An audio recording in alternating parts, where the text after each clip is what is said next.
Let's get to our closing sanity check, shall we? Vivek Ramaswamy. We need to have him on the show. You're working on that, right? Of course. I think we can get Vivek on. You know, I'm not sold on Vivek. I mean, I think in every presidential election cycle, there's sort of those like one-offs where you're like, that's unusual. I mean, I think of like Andrew Yang. What is the woman from California? Who ran into? So I always throw these things at Nicole. I'm like, Google it. Yeah. Why can I not think of her name? She ran in 2020. A woman. Marianne Williamson. Oh, okay. Thank you. You know, there are always these odd ducks where it's like, they have some interesting things they bring to the table, but like they don't have a chance. Vivek is gaining steam. It's really interesting to watch this, but simultaneously to watch him vilified. Mm-hmm. But regardless how you feel about him, put that aside, because I want to play this clip for you. I think it is truly a masterclass in civil discourse.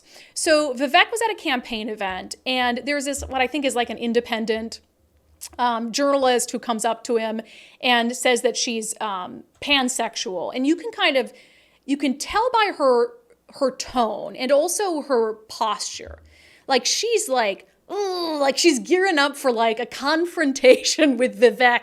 Like she thinks he's going to say something that's really going to get her to be able to yell and capture up whatever and go viral. But instead he is so calm. He is so kind. But he's clear, he's concise, he sticks to his beliefs. He completely disarms her. So I want to play the entirety of this video for you. It's from, again, Vivek at the Iowa State Fair. I was just wondering, what were your opinions on the LGBTQ plus community? Well, I don't think it's one community. Really? Yeah, I mean, how could it be? Just mashed together an alphabet soup. Trans is fundamentally in tension with gay, if you ask me. But what's your opinion? I'm personally pansexual, so I was just wondering what your views on same-sex couples were. I don't have a negative view of same-sex couples, but I do have a negative view of a tyranny of the minority. So I think that in the name of protecting against a tyranny of the majority, and there are times in this country's history where we have had a tyranny of the majority, we have now, in the name of protecting against tyranny of the majority, created a new tyranny of the minority. And I think that that's wrong. I don't think that somebody who's religious should be forced to officiate a wedding that they disagree with. I don't think somebody who is a woman who's worked really hard for her achievements should be forced to compete against a biological man in a swim competition. I don't think that somebody who's a woman that respects her bodily autonomy and dignity should be forced to change clothes in a locker room with a man. That's not freedom, that's oppression. And so I believe that we live in a country where free adults should be free to dress how they want, behave how they want, and that's fine. But you don't become oppressive by foisting that on others, and that especially includes kids, because kids aren't the same as adults. And so I think adults are free to make whatever choices they want, but do not foist that ideology onto children before children are in a position as adults to make decisions for themselves.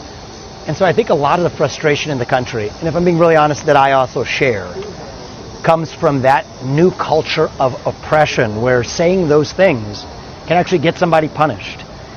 And in my case, it's part of why it's my responsibility to say them. And I respect that you may have a different opinion, and that's okay. Part of what makes our country great is that you and I can be civil and have this conversation, and that we live in a country that still gives us, each of us, the right to speak to a presidential candidate and back, and still say that we pledge allegiance to the same nation.